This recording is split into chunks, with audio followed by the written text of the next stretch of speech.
here we are for another episode of the Right Here podcast. Last week, the Right Here podcast had on Yanni, a huge name in wrestling. And this week, it's Dalton Scalf. He's a two-time state qualifier in baseball. He's a state placer in the sport of wrestling, placed fifth his senior year. He graduated from Edinburgh with a degree in health and physical education, and now sells homes, right, in good old Buffalo, New York. His name's Dalton Scalf. His alter ego is Donnie Darts. He's a Buffalo Bills super fan and is now famous. How you doing? Good to see you.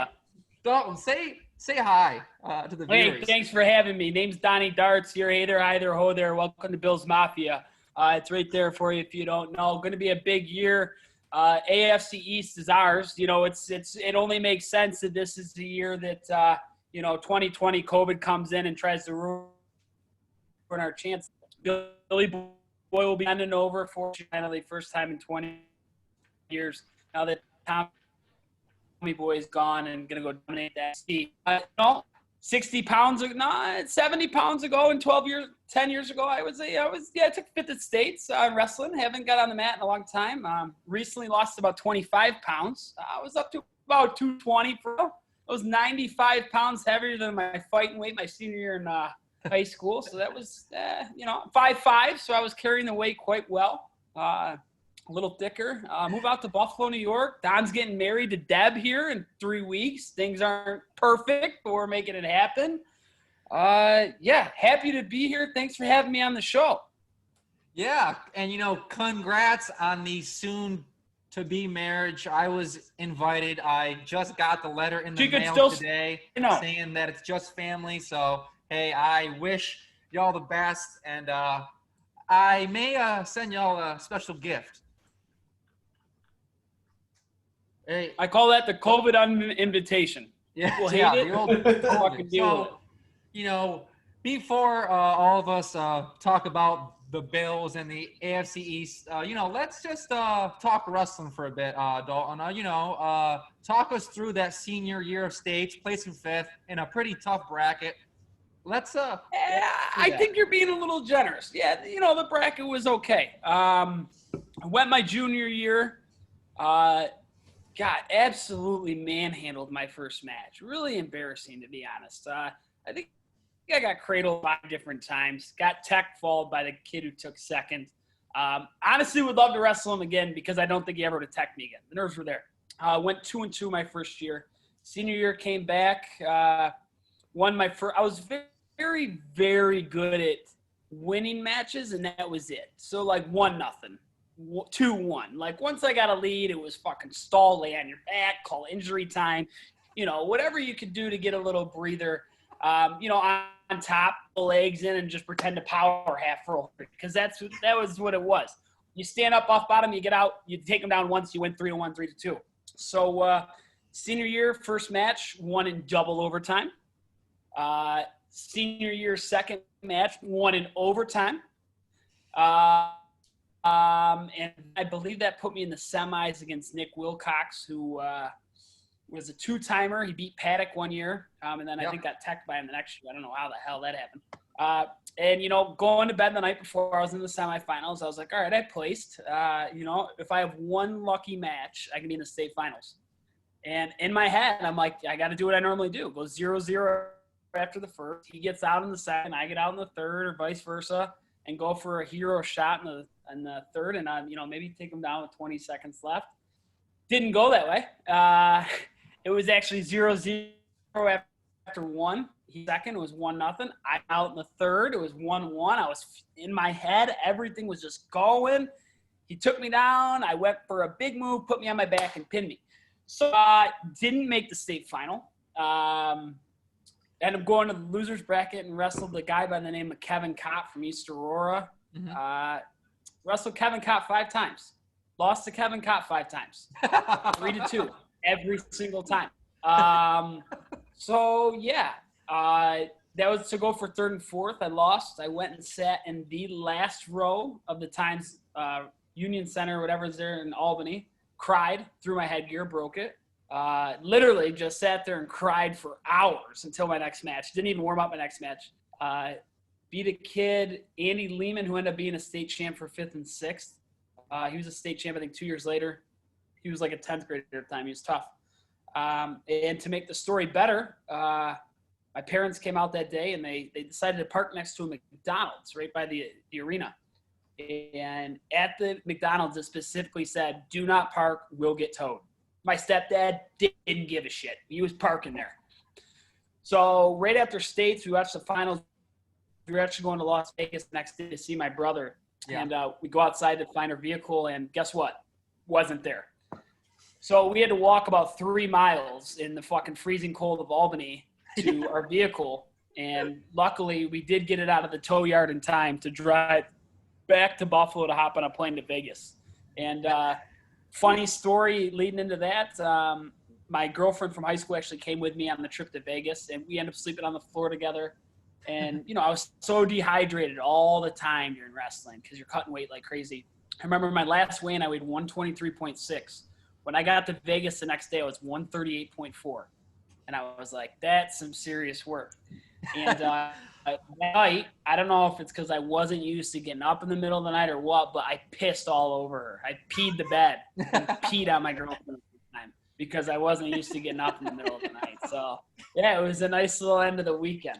Well, actually, I got 2 funny stories. The first one is Tony's sophomore year at States because I and Tony won it his freshman year of high school. So Tony's junior year of high school at States, my cousin came to watch him.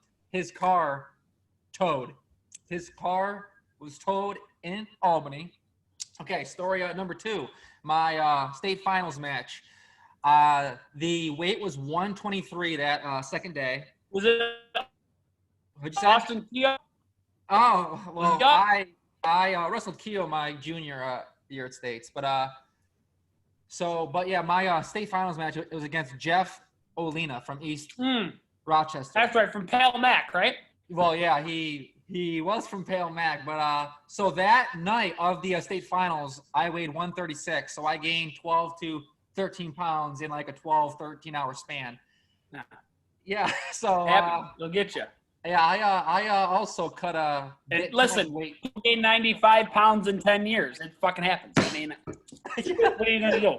I did not gain that much. I only gained like 20, but I feel the pain. So next, Dalton, let's talk about your college experience at the best school in the maybe Edinboro University. I met you there coming in as a freshman, and I fell in love. Well, I mean, I don't mean that way, but me and you bonded immediately, and I find you the funniest guy I had ever met. So yeah, let's talk about your college experience. I mean, for starters, I wish I spent a little more time at Edinboro. I would go home on the weekends and work a lot, but the one takeaway that I do remember more than anything was about every 6 weeks, 5 weeks, I would stay out in Edinboro and we go to the bars with my buddies. And after like the first weekend of ever doing it, every other time I came in, there would always be the one bouncer at the doors, like just standing there the whole time. And every time I'd come in, he'd be like, dude, you can't get on the tables. You can't take your shirt off. You can't harass people. And like every single time I came in, he just remembered me and was like, this is a guy who gives us issues all the time. And granted, I was, man.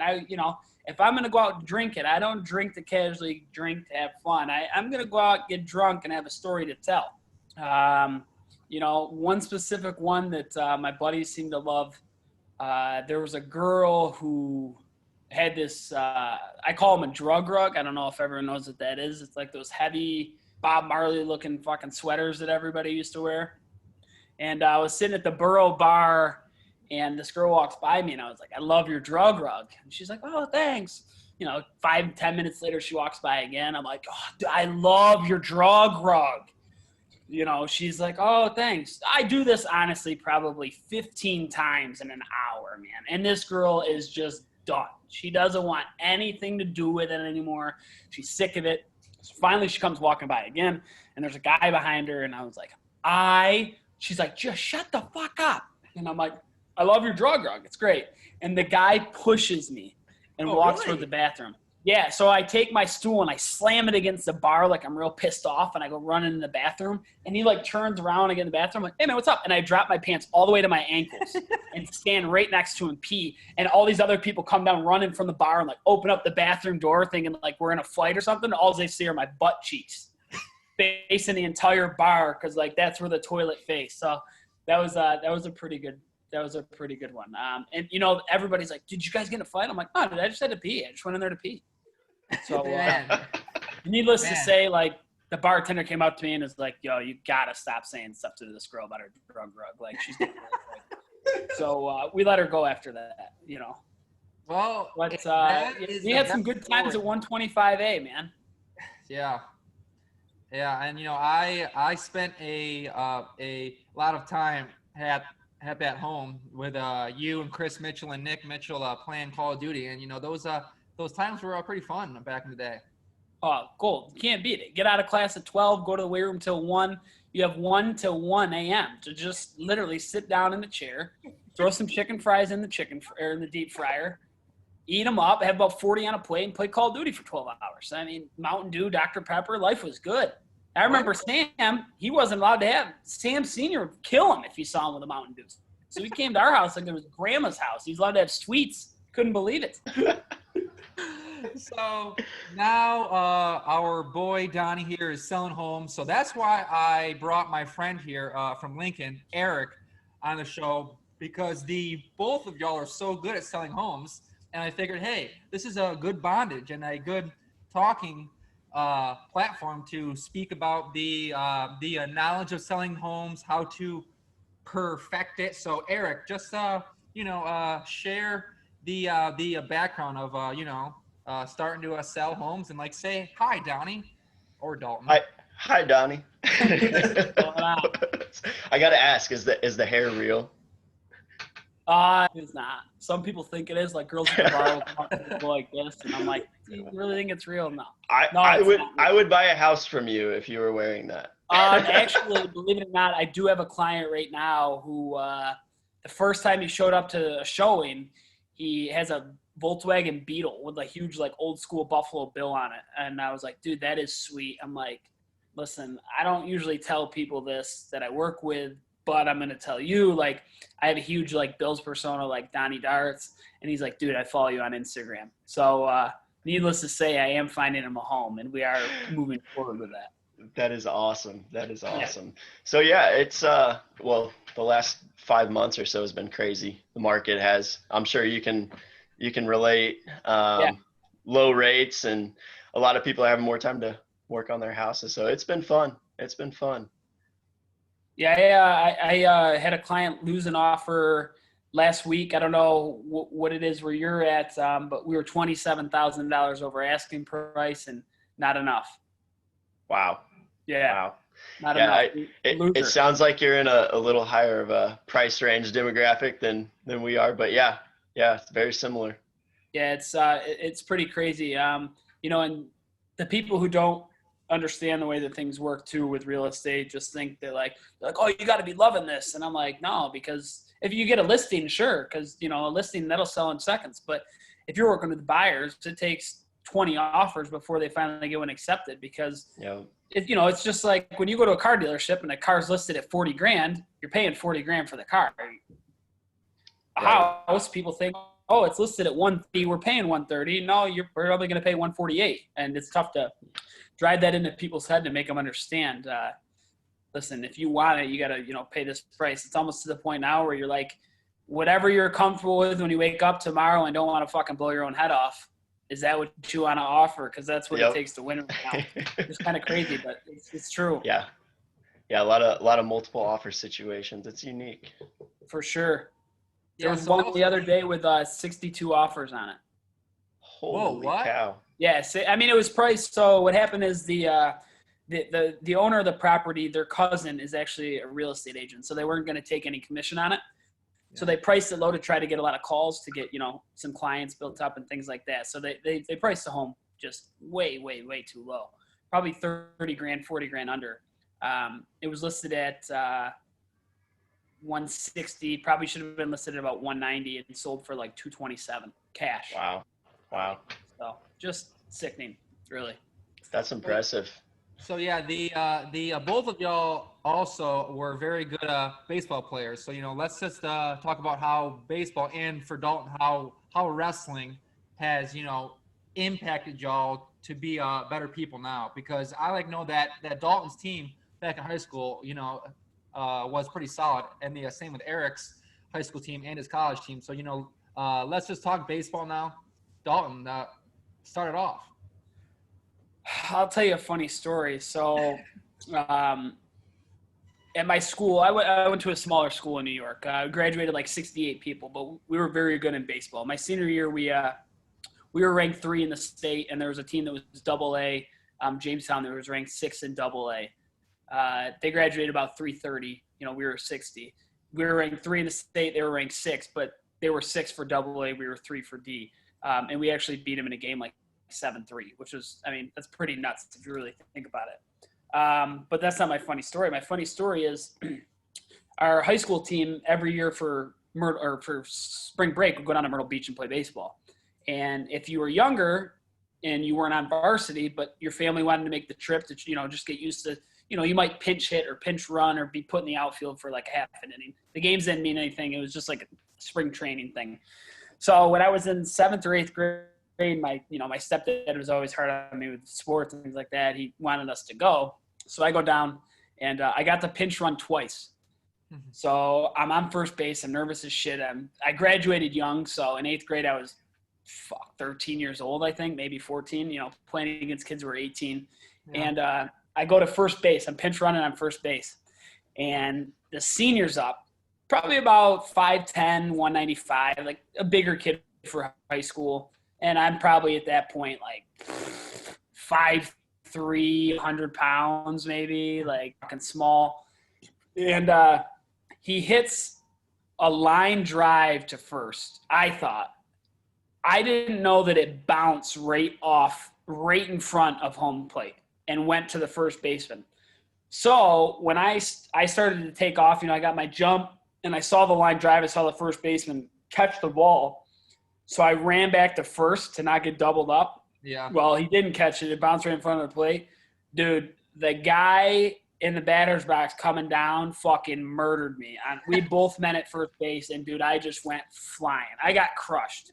Dude, it was so embarrassing. Like, I came out the field. I never wanted to be able to. So the next game, pinch run again. Uh-huh. I'm on first. He gives me the steal sign. I'm like, sweet. I steal base. I feel like king of the world. This is, it's not that bad. The next play is a fucking ground ball to the shortstop that I am running. I jump up. The thing takes a crazy bounce and hits me in the head, knocks my helmet off, and I'm called out. Dude, like, the whole weekend was just miserable. So that's at baseball. That point, it kind of stung. Yeah. So then I started. We went to State 4 semifinal. I don't remember the Chris Baker, something Baker. Pretty incredible. 5'5", 160 pounds, but he threw like 89, which in high school, that's bringing it. And had a great curveball. He pitched 6 innings against us, beat us 3-1. And then the next game, for some reason, you play a doubleheader. You don't play a doubleheader all year, but it's at 85-degree, 90-degree weather. They say you're going to play back-to-back, for the state title, because that makes a lot of sense. So the next game, they played this KO Academy and went down 2-0 in the first inning. So they bring this kid back in again, and he pitches 5 more innings, and they win a state title. So he pitched 11 innings in a day, which is pretty nuts. Sophomore year, or not sophomore year, 10th or 11th grade year, we made Far West Regionals, lost by a run. This kid who actually went to Harvard to play baseball was pitching. I was on second. Another kid was on third, and is the bottom of the 6th. Like, this would have been it. There's 2 outs. We had a stud at the plate, and dude, he hit a ball. I've never seen a ball in person hit that hard back at the pitcher, and the pitcher went like this to cover his ball in his glove. Like, 2-run score, we win the game. So that was a heartbreaker. Then my senior year, we make the states again. We actually win the first game. We're in the state final. We go up 3-0 in the first inning. And in my head, I'm just like, dude, finally, like I'm gonna have a state title. We lost 19-3. Oh, really? Yeah. To who? Yeah, dude. It was terrible. Like, Oh man. and it was, I'm telling you, like, it was 3 out. We won the state semi game, and 10 minutes later we had to take the field again. Didn't get to eat. Like, dude, I'm not saying were they a better team, probably, but if we played them it would never have been 19-3.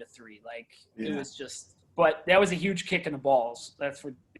Yeah. I'm sure. Going up 3-0, you're feeling good, and then I pitched the last inning of the game for Christ's sake because they're like, he's a senior, let him get out there, and I'm the only one who didn't give up a run the whole inning, or in one inning. I didn't give up a run. I was throwing some mean curveballs.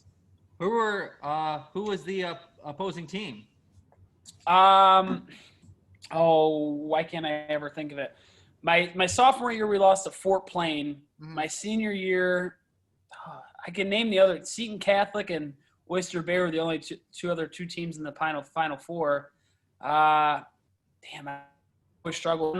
But I know for the kid that they had pitch, he went to Coastal Carolina and played. So I mean, they're a legit school. And actually, that dude's senior year, he must have scored some serious tail because that dude won a state title in soccer, basketball, and baseball, and he was the captain of all three. Wow. So that's the way to go out on top right there.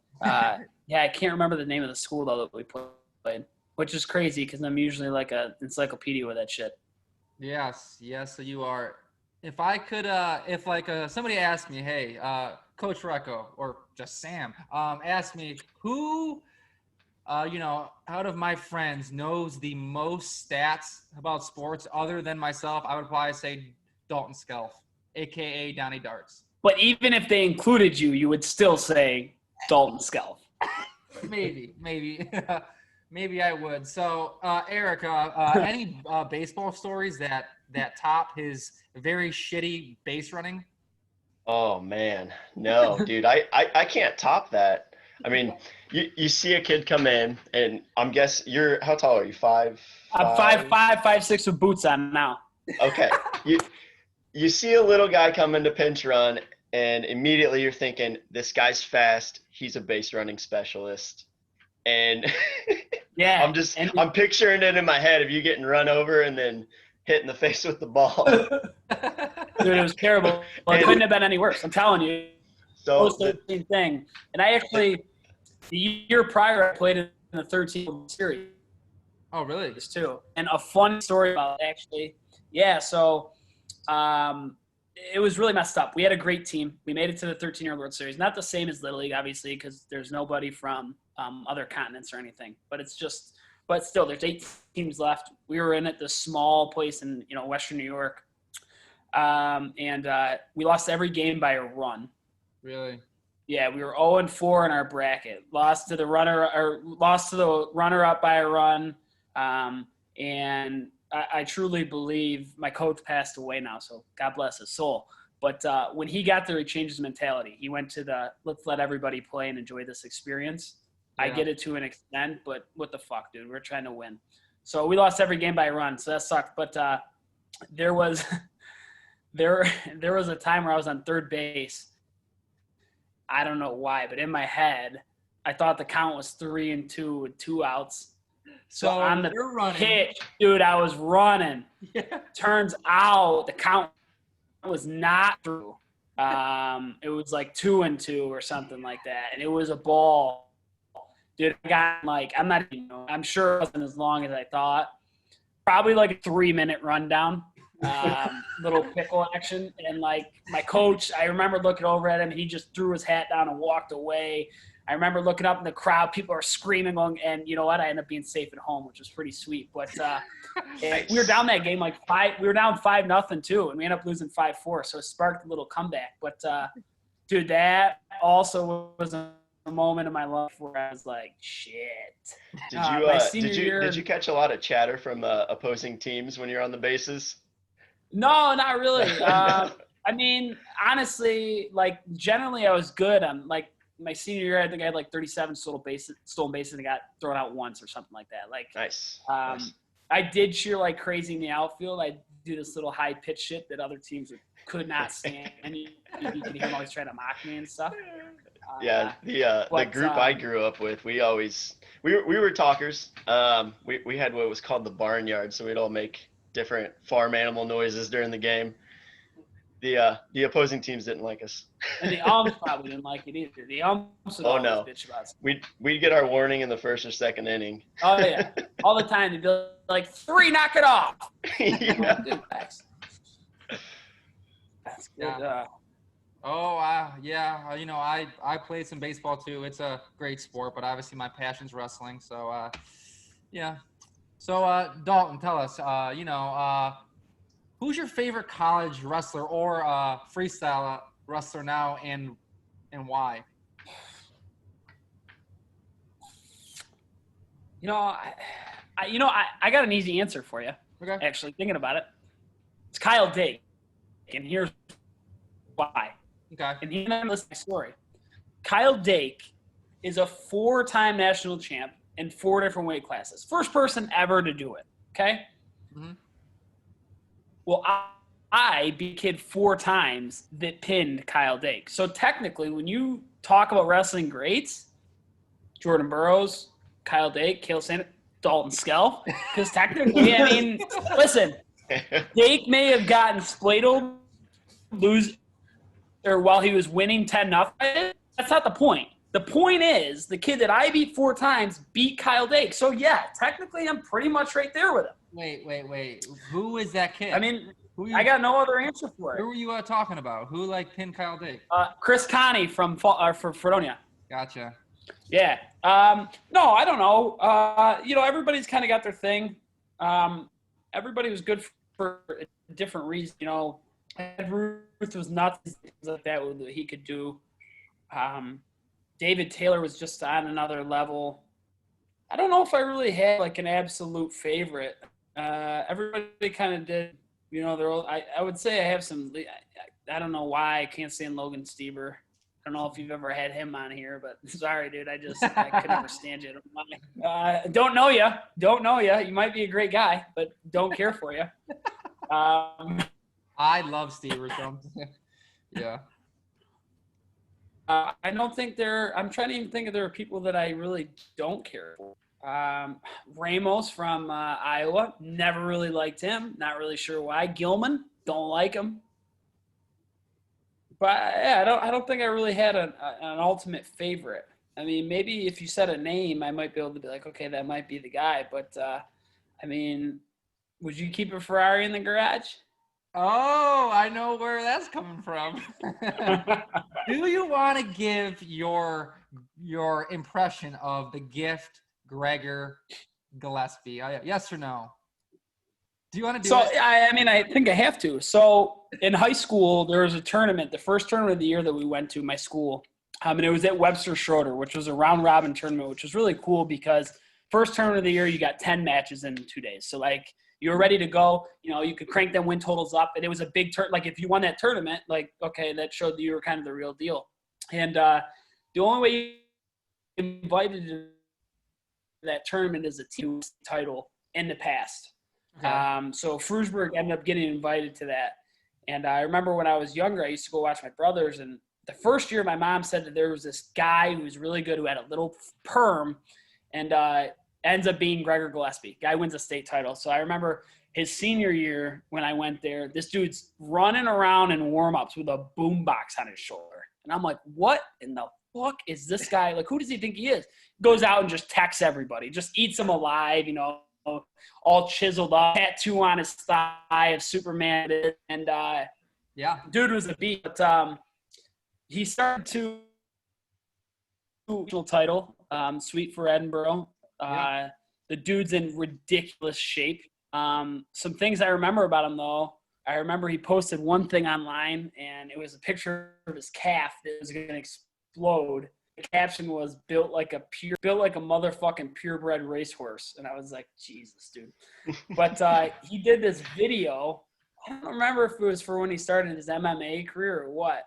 And he, as we know, he's super chiseled. And we did this video. And in the video, I'm almost positive it's word for word. I don't know if we can find the video anymore, but he says And he kind of talks like this, man, you know, like he'll fuck anybody up. And like, he'll kill me. So, but he's like, people always ask me why I don't wear it. I say like, would you keep a Ferrari in the garage? And, you know, hey, great mentality. I wouldn't keep the Ferrari in the garage. I would have my shirt off as well. I mean, at 220 pounds, I had my shirt off. So, no, Gregor, I think you're onto something there. Best of luck with your ventures in the UFC and things like that. You're kicking ass. But that line, you probably should have never put it out there. Yeah, well, now I'm gonna have to tag him on Facebook and like tell him the, you know, exact minute and second that he heard his quote mimicked by Donnie Darts. So maybe a future fight with a gift, which may bring some cash towards Donnie. Yeah, I would need to get paid because I will be injured. So yeah, I don't have insurance right now.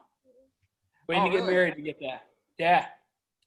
So now, Dalton, Donnie, let's talk about the headband on your head, the Bills Mafia. You are the Buffalo Bills superfan, famous on social media now.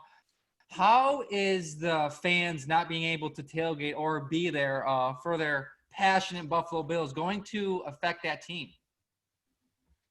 You know, I will say this. I love my Bills. I'm a huge fan, but they can say it all they fucking want in their social media messages. I don't think they give a shit where they're not. They don't care.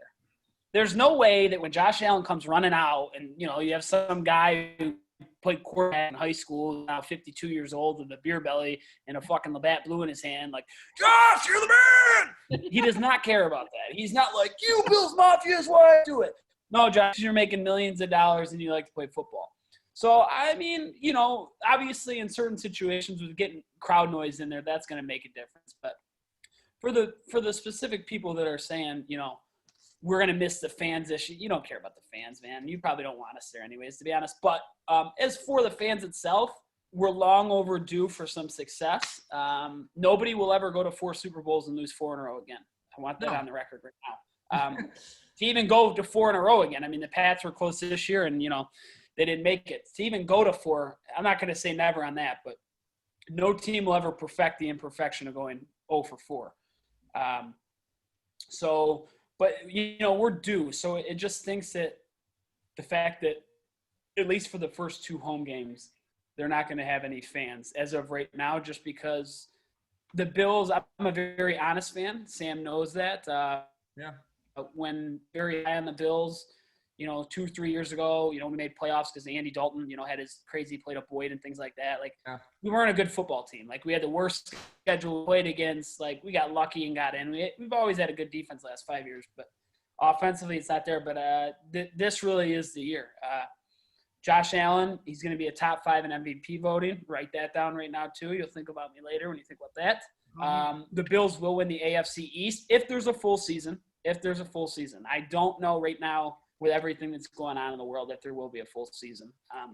With what basketball and baseball are doing, and even with COVID and everything else, it'll be difficult to tell if there will be a full season. And honestly, with Buffalo's luck, this will be the year where we're like 8-1, and they're like, nah, we're calling it. That's it. So, and it won't count. They'll just throw it out. So I think this is the year. Obviously, I just read an article yesterday about the Jets did an inter-squad scrimmage where the offense had 7 drives against the second-string defense and had 4 3-and-outs, 2 fumbles, and a pick. Didn't score. Wow. And the second-string offense outscored the first-string defense 17-0. So it was 17-0 backups. So not too worried about the Jets as of right now.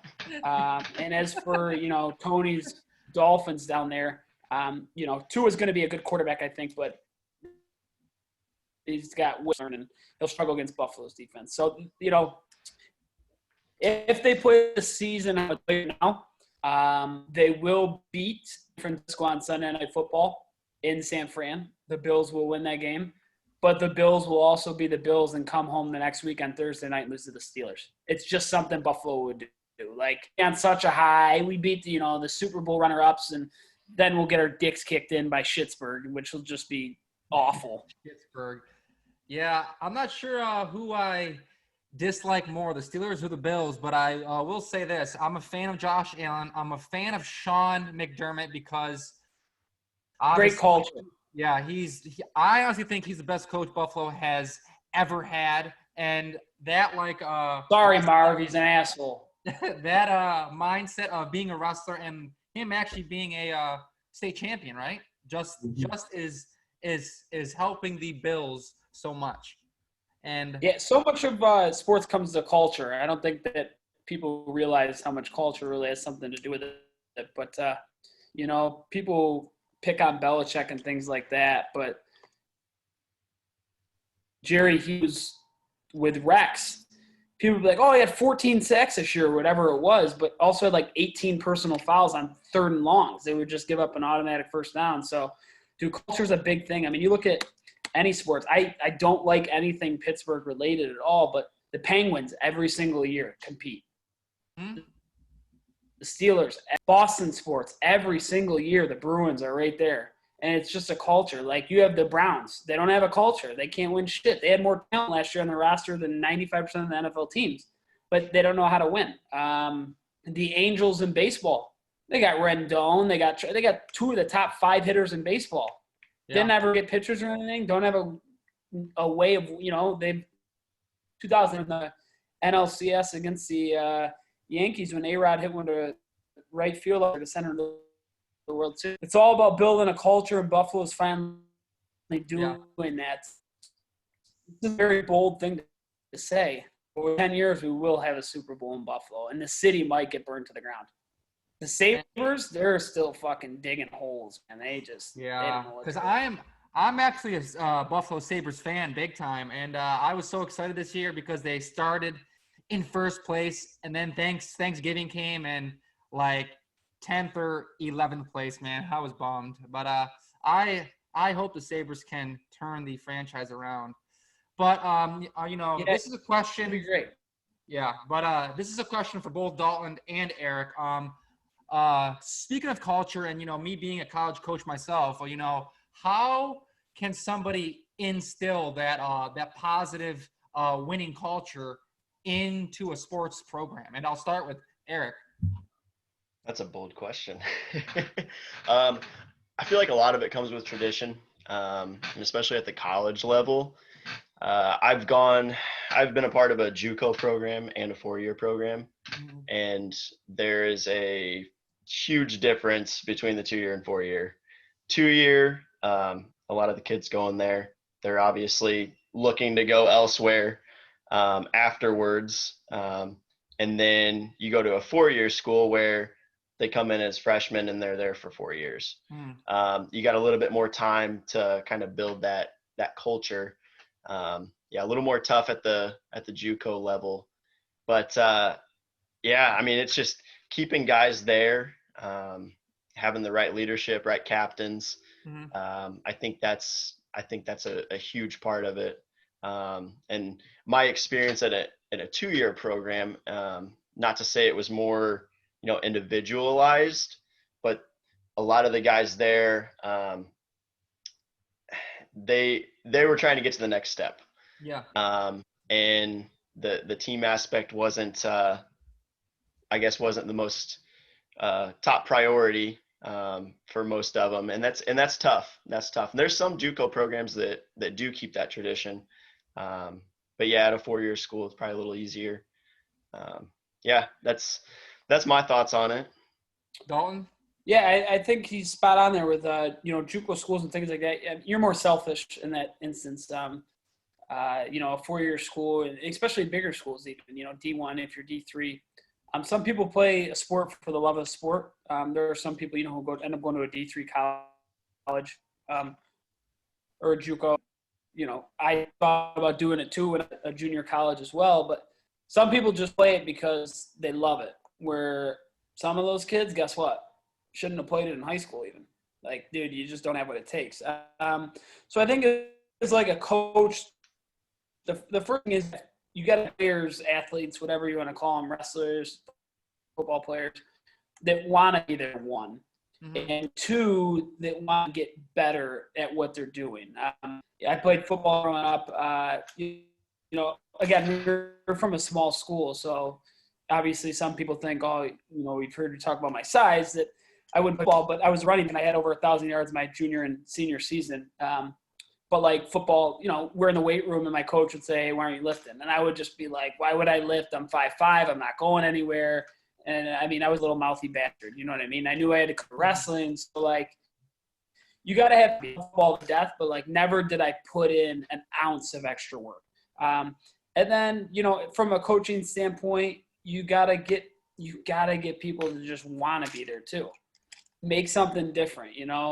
My wrestling coach growing in high school was a great coach. His son was a 2-time state champ in New York State. He actually took second his senior year, but we did the same thing every single day in wrestling. I mean, the exact same thing. We'd run laps, we'd come in, we'd stretch, we would do pull-ups, we would climb the rope, we would do spin drills, we'd do ankle pick drills, takedown lines, go over a few moves, and then live wrestle. I'm going to practice sprints and stairs, like the exact same thing every day. Every single person tried that. Every practice. Like, dude, you did it because you had to lose the weight and things like that, but like, dude, it sucked. Every single practice. One difficult thing too, at the college level, it's a little different than high school and things like that, but it stinks sometimes too, when you get that athlete that is just a little bit better than everybody else. It's tough to challenge them and to keep them, the mentality because, and of course, in my opinion, the most difficult thing with coaching anymore, and it's just like I was a teacher actually before I translated into real estate. Parents they're going to be the death of sports, in my opinion. Little Jimmy, in your eyes, is a great player, but guess what? Little Jimmy sucks. Like, little Jimmy doesn't deserve to play the whole game. Little Jimmy barely deserves to even get in that bat. Yeah, I know he comes every day and he tries his. I had an older brother who loved sports more than anyone. The dude was terrible at everything he did. He could run. He was a great runner, cross country, track. Sammy knows him. But, to try to play anything else it was embarrassing, honestly. And, like, my parents knew that. So, like, my mom and stepdad never pushed, like, he should be playing. And the problem is, too, when it gets to college, this kid was a mediocre baseball player. Say he hit 300 in high school. 300 in high school is nothing. You got to be hitting 500, 600 to be anything in high school. His whole life, he's told by mom, dad, Uncle Jimmy, his girlfriend's parents, hey, Steve, you're a great baseball player, when in reality, he's not. So then he gets to college and he thinks, oh, I'm the real deal. Well, it comes back to the basic line of there's always somebody bigger, stronger, tougher, and better than you out there, no matter what you're doing. Like, to try to get somebody to stay on track, to be better at all times. And you learn it growing up, and you hear stories all the time. Like, I wish I could go talk to my 17-year-old self right now. But, it's something that parents have to start doing on their own to make it easier on coaches and things like that. Yeah, Aric, what do you have to say about what Dalton just shared? Because I can see it that you are thinking about it. I've coached youth sports. I get the parents' side of it. And I've certainly noticed a lot more of it, I guess, being a little older now. But when we were growing up, it was a tryout and a privilege to be a part of, the travel team. And whenever it gets to a point where anybody can pay their fair share and show up, it takes that initiative out of it to where, there's some kids who, like Donnie said, do want to be there. And they kind of get washed out with everyone else in the mix now. And it's just, it's irritating. But at the same time, you are helping and coaching, and you do want the best for them. It's not like you want to, push anyone aside. But, at the end of the day, you want to make sure that the kids that are there and want to be there, you want to make sure they get the most out of it. Right. And, about being motivated and things like that too. I'm by no means old. I'm 28 years old, but I realize with teaching and things like that, you can't criticize anyone anymore. I got after a baseball game if I went 0 for 4 with 2 strikeouts. Like, I wasn't getting yelled at on the way home, but, like, my stepdad was giving me an earful. You know what I mean? Mm-hmm.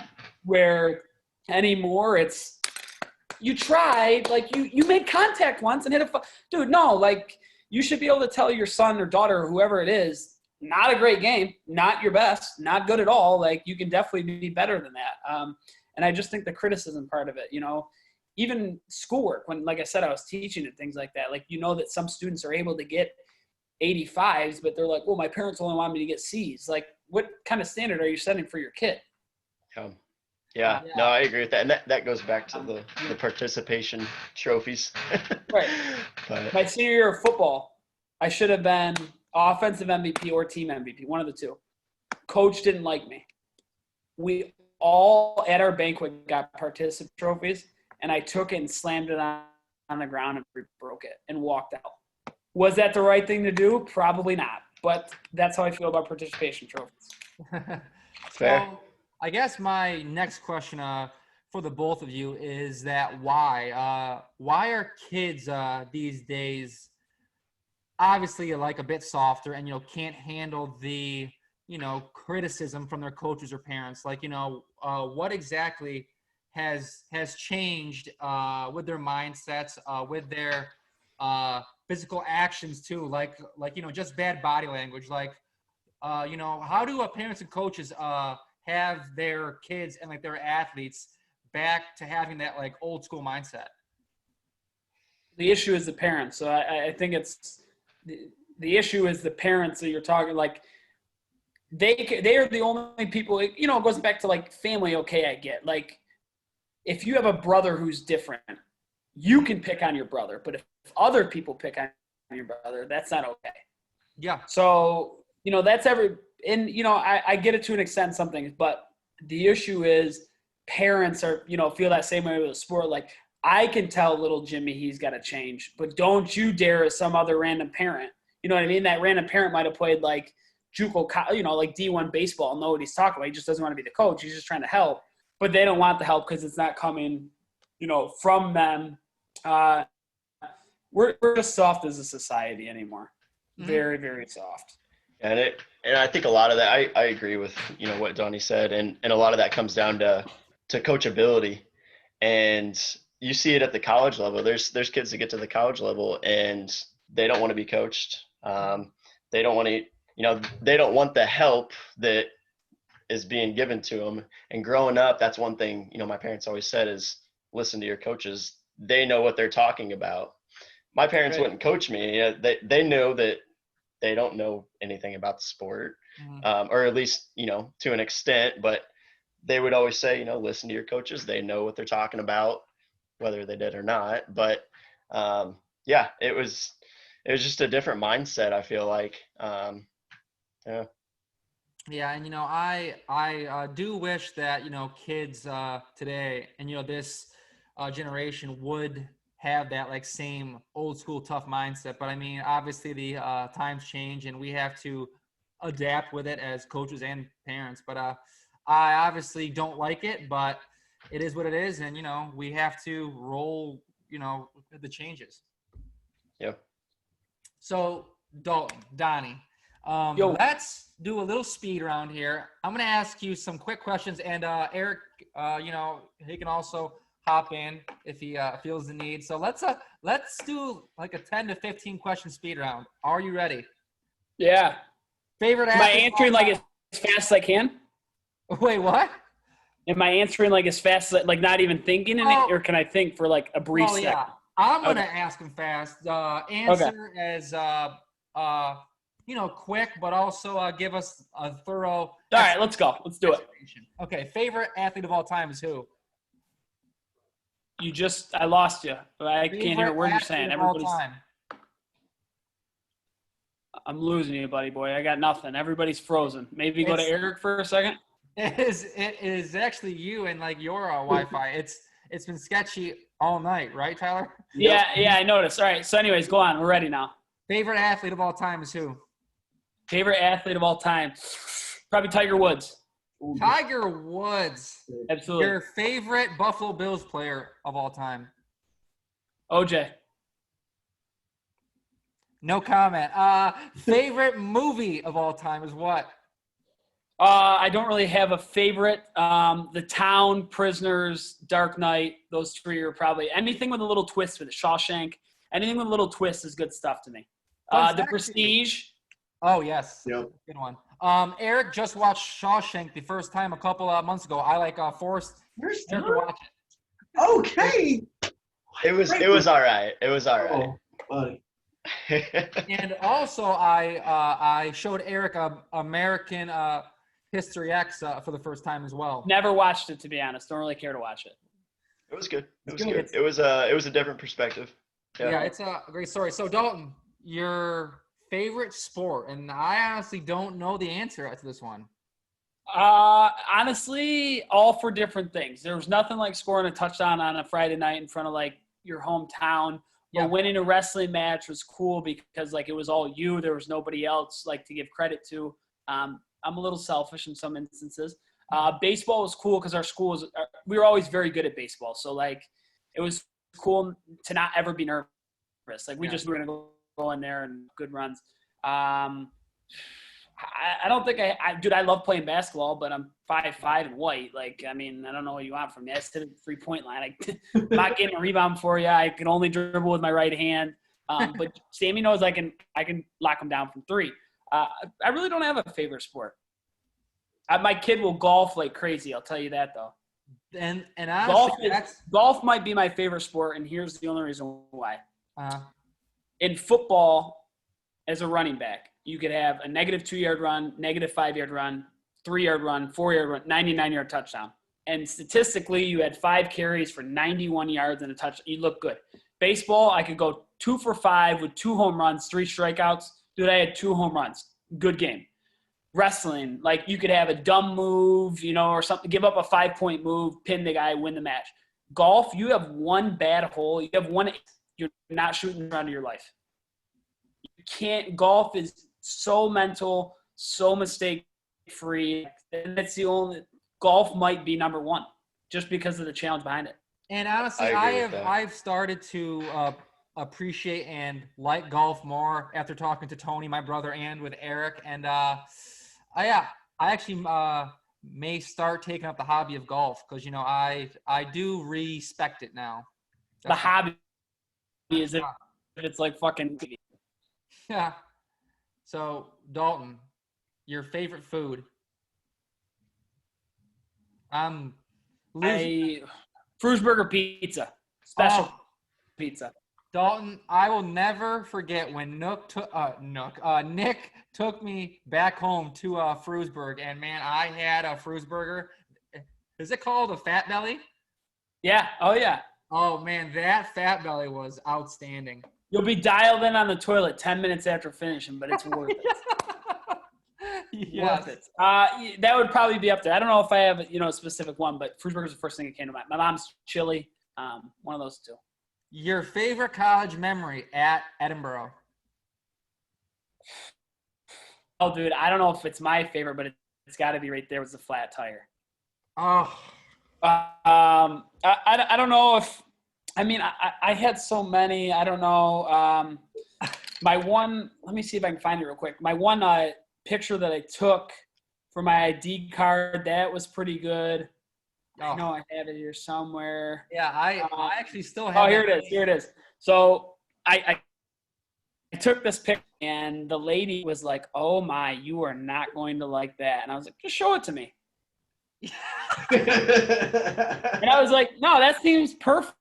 And she's like, "I'm like, oh yeah, that's perfect. I would love that one." I don't know if I have a perfect favorite Edinboro memory. This was also a school. This was my 10th or 11th grade school yearbook photo. We never bought pictures in my house. So, yeah, I don't really think I have a perfect favorite memory. I'm sure if I really thought about it, if you were to ask this question before, I could have thought. But I don't think I have a favorite. So here's a funny story about that student ID is that actually I saw on Twitter 2 or 3 years later after Dalton graduated, some girl found that student ID and posted it on Twitter and said, "This is the funniest thing I have ever seen." And immediately I was like, holy shit, that's Dalton. And I freaking lost it. Pretty funny. But the hardest, and I can attest to this, the hardest that I have ever laughed in my life was in Rose Hall. Yeah. The flat tire story. So I need you to share with Tyler, Aric, and the viewers of the flat tire sandal mishap because. So, I mean, honestly, I'm going to start off by saying that this story is not going to be done justice. Just because, like, it's you had to be there. So it was myself, Sam, and Chris Mitchell, who's one of my best friends. These are both two of the people that I'm like an Energizer bunny. Like once I hear these two start laughing, like it just fucking gets me going. And I can't stop. I just keep going. And there was a girl, her name was Amelia, and she's on campus, and she was just a different girl, kind of, sophisticated and just a little bit different. And, would always scream at random times. And like if there was a basketball team sitting at the table where she ate, she'd go yell at the whole basketball team. Like, these 6'5" and just get in her face and tell them, like, she just didn't take shit from anyone. So we're eating one day and this Amelia comes in and all of a sudden I look and it would be better to see everything, but she's like dragging her right foot. And I'm like, what in the hell? Like, did she break her leg? Like, what the hell happened? Yeah. And I looked down, like a thong sandal. It was completely ripped apart and just like mortifiedly just ripped. And she's like just dragging it with a toe. And I was like, what's a tire? Dude. And I'm telling you, if you were dying laughing, I mean, honestly, 20 minutes of just dying. And she's like, no, I don't have a flat tire. I screwed up. I caught it on something, and I just going with it. And dude, it was. I mean, like I said, the story for people listening is not going to be half as good as what it actually was, man. But that was a good night. Yeah, and I mean, I laughed for so long, but I am going to share another awesome story at college, and like honestly, it's like so stupid. So. Dalton was famous for driving on campus, and if the sun is facing him, okay, he would scream on the top of his lungs, "Oh, the sun's in my eyes!" and like fake. And I'd swerve at people on the sidewalk. Yeah. And like fake swerve towards the students on campus, and like. And the kids just like always jump back, and I don't know why, but I would lose it in the car. But yeah, I definitely had fun with Dalton, and Dalton made me laugh every single day. Actually, I do have one pretty good story here. This was actually before you attended Edinboro. So years and years and years ago, let me see if I can find this real quick. I had this this Tahoe that was, I don't think I have a picture of the Tahoe, but the Tahoe was. Actually, here it is right here. It had 24-inch chrome rims on it. It was blue. It was silver. That's me posing next to it back in the day. And so the thing was like, I mean, it looked hood. Like, it was pretty sweet. And I get pulled over one time on campus. And I actually was 18 at the time when I had this. So I didn't have enough credit to get a loan. So my aunt co-signed for me, my great aunt, who was like 82 years old. So I get pulled over on campus. And cop comes over to my car. My car looks like a drug dealer's car. And this is how I'm dressed. Okay. Like that is hair from my girlfriend, one of my friends who's a girl, from her brush that I glued to my face like a mustache. I have a chain on, tights on, some fucking weird coat. That's how I'm dressed. Okay. Yeah. And the cop comes over to me and he's like, license and registration. Do you know I pulled you over? And I was like, I honestly don't. He's like, you're driving suspiciously. And I'm like, dude, what the hell does that even mean? Like, obviously it's because of my car. So he comes back and he's like, you're not the owner of this vehicle. And I'm like, no, like technically I'm not. It's registered in my great aunt's name. She owns it. And he's like, your great aunt drives this vehicle. I'm like, no, like he co-signed for it, drives it, like it's my vehicle. Yeah. He's like, right in. I'm like, I don't know, Steve, whatever. And she drives this vehicle with these rims. And I'm like, no, like, dude, I don't know what you're not getting. I'm not trying to be rude, but like, I drive it. I pay for it. And he's like, you're going to have to step out of the car. So I hop out of the car and he's like, what are you wearing? You know, what is going on here? He makes my friends get out of the car. Mm-hmm. All of a sudden, 2 other fucking cop cars pull up next to it. Oh. And they bring out a dog to sniff around my vehicle. Open the door, the dog sniffing around. Dude, I'm like, sir, there's nothing in the vehicle. He's like, yeah, we'll see. And I'm like, I'm being honest. And he's like, what's in there? I'm like, dude, there's nothing. So I had subwoofers in the back. And he's like, do we have to stab those open and see what's behind them? I'm like, please, like, I just spent all my stupid money at this young age on that shit. Please don't ruin them. And he made me sit on the curb dressed like that. Dude, 20 minutes I'm fucking talking to this guy.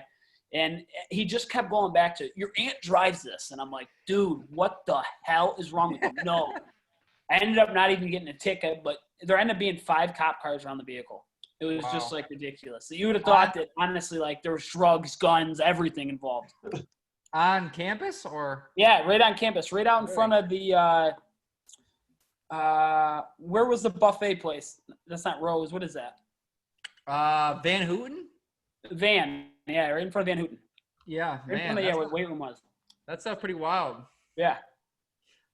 So the next speed round question: your favorite actor of all time? Marky Mark. There's no question.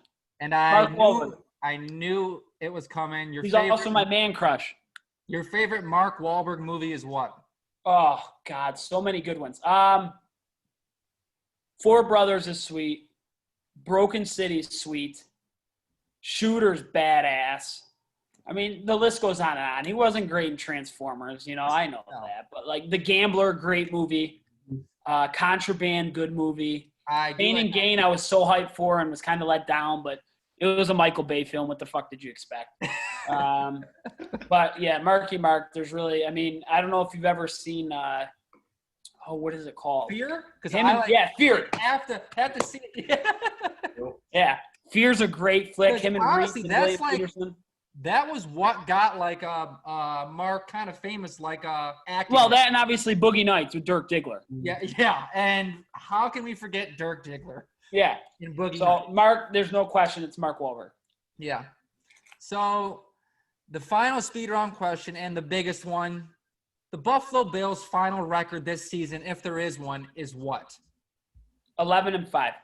11-5. I think that is generous. I'm gonna go 8-8. But I was gonna say, you know, the betting line right now. What the hell are the Raiders gonna go then? Oh, the 3-15? Vegas Raiders. I'm glad you asked. Well, with the Chiefs in the AFC West, that's 2 losses right there. The Denver Broncos are looking good as well. I'll say another 2 losses. Chargers? So 5-11 for the Vegas Raiders, but I'm expecting more. But what did you say about the Bills under over? Is it 8.5 right now? No way. What? Oh my! Listen, you gamblers out there want something to fucking bet on? Bet on them winning more than 8.5. That's what I would take. Yeah, honestly, I probably you can't go back. You said 8-8. You're a scumbag. No, listen, I would take it too, but I'm a Buffalo Bills hater. Yeah, but think about it, dude. They're 6-0 in the division, right there. They got to win 3 more games. Cam Newton, come on, for the Patriots. I don't. Oh, their defense. Yeah. I don't know, but I don't think Vegas has a great season, but obviously I hope they do. Yeah, but I'm gonna say the Bills go 8-8, but they do have the chance to definitely make a playoff run. That's for sure. I think we need to have a gentleman's bet here between you and Dalton here. All right, Dalton. I'm gonna say 9 games. I'm gonna say 9 or under, and I'll bet you $20 on 9 or under. How about this? I'll bet you the Bills double Oakland's wins. That the Bills double the Raiders' wins. Playoffs do count. How much money? 50. $50 that the Bills double the Raiders wins. That's a pretty good bet right there. And if we push, we push. So if the Bills win 10 and the Raiders win 5, you just push it. It's nothing. But when the Raiders go 4-12, and actually, you know what? I don't hate the Raiders as much as you think. I'm just being a little arrogant right now with the Bills, and that's why I said playoffs included, because I do think the Bills win a playoff game finally this year as well. So listen, we'll make it $20. That's fine. All right, deal. I'll do 20 then. I'll do $20 that the Bills do not double the Raiders wins, but playoffs included. Yeah, playoffs included. Now let's talk about Diggs' stats. Does Diggs make an immediate impact with Josh Allen and that offense? I mean, it's tough to say. Here's the issue. Stephon Diggs is probably the best route runner in the NFL, and people don't realize that. They just think he's a deep threat. But the issue with it might be this. Beasley's going to get his no matter what because of the position that he plays. He's like a Julian Edelman. So Beasley's going to go 65, 700. Is only going to get better. He probably catches 35 to 40 balls for 600 yards. John Brown and Diggs, there's no way both of them go for 1,000 yards because Josh Allen's not throwing for 4,000 yards. That's just not – Buffalo hasn't thrown for 300 yards since I was born, I don't think, in 1991. That's how pitiful passing games sometimes. And, you know, you have Singletary and Moss mixed in there too. It wouldn't surprise me if Diggs gets right over 1,000, around 1,100, and John Brown's only at about 7 or 8. But – you know, I think there's some false hope out there where some people think that Diggs is going to go for like 1,800 yards. Like, that's just ignorant. I mean, now on his rookie year, the only thing he do was he couldn't throw a 5-yard slant to save his life. Last year, he could only throw a 5-yard slant and miss every deep ball by 10, 15 yards. So, you know, I've been watching a lot of tape saying that's getting cleaned up, but that's also now with full contact and pressure coming at you. So, we'll see what happens, but you know, I wish the Bills had a little different offensive coordinator. I still think Daboll's kind of the issue there, and it showed very greatly in that game against Houston. You know, the first drive when they have Josh Allen run the QB power and pick up 55 yards, like that's a great call. But to run the same play 4 other times, like that's just fucking stupid. Like you don't see Belichick running flea flicker 4 times a game. Like don't be stupid. So. But the offense will be better. I think Diggs 75, 1085 or something like that, 5 TDs, 6 TDs. Good year, but not quite as crazy as what people think. Yeah. So what can us and the fans see from Donnie Darts being a married man soon? Like, you know, what are some changes to come to being a husband and locked down for good? Well, honestly, not a whole. Gotta be a little quiet. No, I don't know. I don't really change. You know, I think there's times. I think the one issue that people have to grow up is they hear you got to grow up, you got to grow up, you got to grow up. Dude, there's times to grow up and there's times not to be growing up. When you're at your kid's dance recital, you know, sit there, watch the dance recital, and clap your hands and you know tell them good job and things like that. If you're at one Bills drive on a Sunday in a Speedo, fucking let it rip, man. You should be able to do that at whatever age you want to do it at. You want to do it at 30 years old, fine. You want to do it at 60-year-old, fine. You know, there's going to be people who have a problem no matter what you do in life. So whatever makes you happy, dude, you got to be able to smile in life. You got to be able to have fun. If you want to go out to a bar and dance on the bar and dance like an idiot and shake your butt, dude, go out and do it. I don't like that people use Halloween as an excuse to dress up and act stupid. You're allowed to do it whenever you like. True. And, you know. Let it rip. Yes, exactly. And, you know. The fact is that people get too judgmental. Yeah, and like he's also. 32 years old. What's the kid? Should I be getting smashed and doing that? No, but with your job and things like that, let it fucking rip. And also, I don't think now in 2020 most people have humor. And I don't think most people get humor when, like, I obviously love humor. I love talking to Aric, and I love you, and I just like laughing. I like the humor, and like not many people nowadays get it, and they feel that very hostile towards humor, and I don't get it. Yeah, offended very easily. Yeah. I was born in the wrong generation. I'm going to be honest. I probably shouldn't be living right now in 2020. I would have been a great like 70s kid. Just because back then you could say like, I'm just the type of person I'm going to say what's on my mind. It rubs people the wrong way sometimes, but Sam knows that if you're somebody who's good to me and you know that I care about, I would do anything for you. But if you're somebody who's kind of a piece of shit, I will also do whatever I can to make your life pretty miserable. Well, I don't think that's true, but okay, the last segment, and I want to hear it from Aric and Dalton.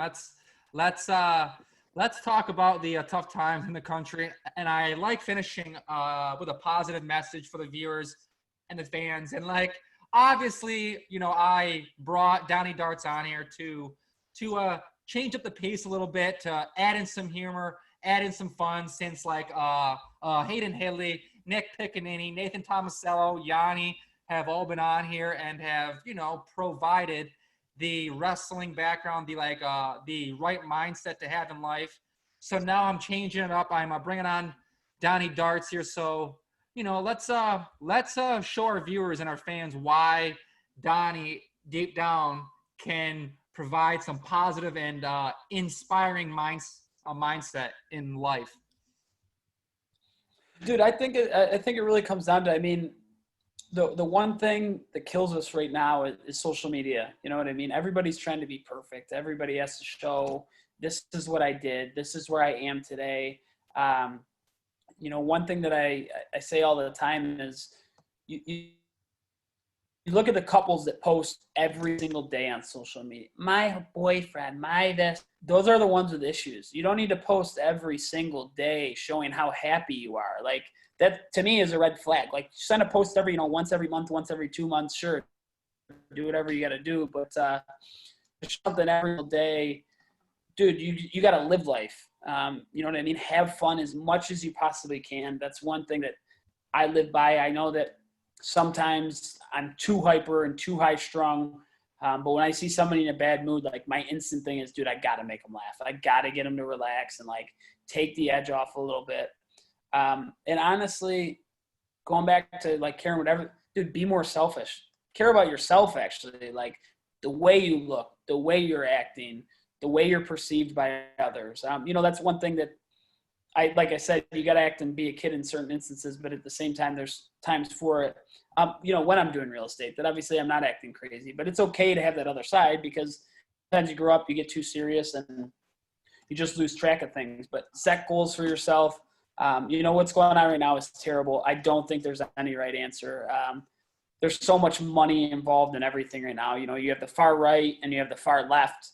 Nobody's breaking any side. You're staying at even the people on the far right, they know that some of those beliefs are bad, but they're just going to stick with it. Same with the far left, same exact thing. You need to take some from both sides, put it all together, and I think things would be 10 times better than what they are right now. Right now, everybody's just walking on eggshells. You can't do anything. Anytime you say something, somebody's probably recording it. Anytime you do an action, somebody's recording it. You know, there was protests in Buffalo 2 months ago. And I watched one video, because I don't like to follow any of that stuff, because I just think it brings you down, just makes you upset. And in the one video I watched, every single person around them had their phones up in the air. Everybody just wants to catch something to, you know, go big on social media, big on it might be like to film that they were there. I was there for this march. Like, dude, you want to make an actual impact, then be there for the march. Put down your damn phone, keep it in your back pocket. Like if somebody calls you, you don't answer it, but you don't need to film every little thing you do. So I don't know. We live in a funky world right now, man. And you just need to, I think, just keep grinding, you know, worry about yourself, worry about your loved ones, your friends. Together we can make a change, but you're not going to make a change unless like you make the change yourself. There's no point in you saying, Sam, you need to do this when I'm not doing that. Or Aric, you need to do this when maybe Aric doesn't even feel that way anyway. So why would I waste my time telling Aric to do it? You know what I mean? People on the right telling the left they should do that. You're wasting your time. You're wasting breath. They're not going to do it. Focus on people on the right changing a little bit for the better. So just crazy. Yeah. Honestly, Dalton, out of all our like final messages, that was honestly probably my favorite one.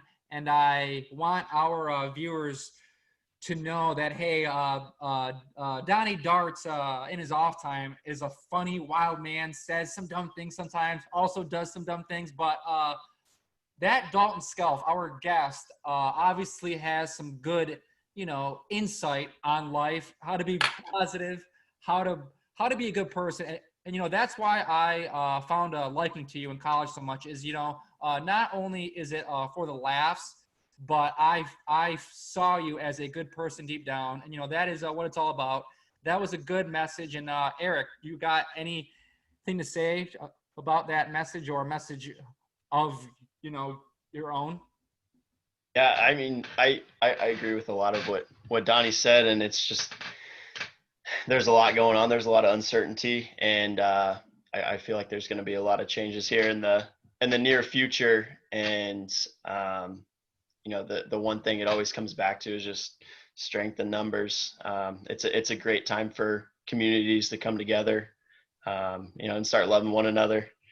And yeah, I mean, we've got a lot on our plates right now, and I know everyone's kind of stressed, but we can decide, where we go from here. Yeah. As a whole. So Dalton, any final messages on this episode for the viewers or fans? 2020's been a bitch. We just got to keep grinding, keep our heads up. Better things are yet to come. If there's something you want to do in life, man, there's one thing that you can always do is you can just work harder. It's one of the only things that all three of my brothers and I have in common is that my mom instilled in us is we all bust our ass. Do I need to work 2 jobs right now? No, I don't. But I do because there are things I want. There are things I want for my wife. There are things I want for my future kids. And that's what drives me. Find something that drives you to be better, whatever it is. It doesn't even have to be for, luxurious things like a nice house or car or whatever it is.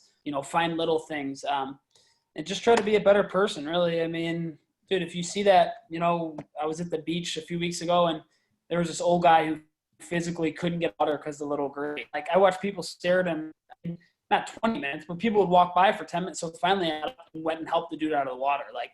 People are, who knows, maybe people didn't help him because they were worried about COVID or whatever, but little things like that, man. If everybody makes a change like that, the world can be moving in the right direction because right now we're headed south. Yeah. Tyler, you got a question for Dalton or Aric or No, podcast? I think he answered all my questions that I had, or I was gonna have pre-planned. So yeah, I just appreciate coming on, man. Aric, it was good to have you back on again as well. Thank you. Yeah, I appreciate you guys having me on. Dude, I'm a talker. I could talk all night. Yeah, and I plan on having Dalton back on after this football season to talk about the Bills winning 6 or 7 games or so. And I will be on, and you will write a check to me on air. To collect. Yep. All right, so Aric, I also see you as a future guest. Thanks for coming on a second time. We appreciate it. Dalton, thanks for coming on and being a guest. This whole experience of podcasting has been fantastic, and I thank Tyler for being the co-host and doing all the technology behind the scenes stuff. He is great at what he does. This month of Nick Piccaninny and Yanni and Dalton just has been fantastic. September, I think, is Hudson Harrison, a D2 national runner-up. Bryce Meredith, also a D1 national runner-up. So yeah, this podcast is growing, and thank you, Dalton, for coming on. So that concludes our episode of the Right Here podcast, and it has been like an hour and 20 minutes. So it has been fantastic. Thank you, Aric and Dalton. I appreciate it.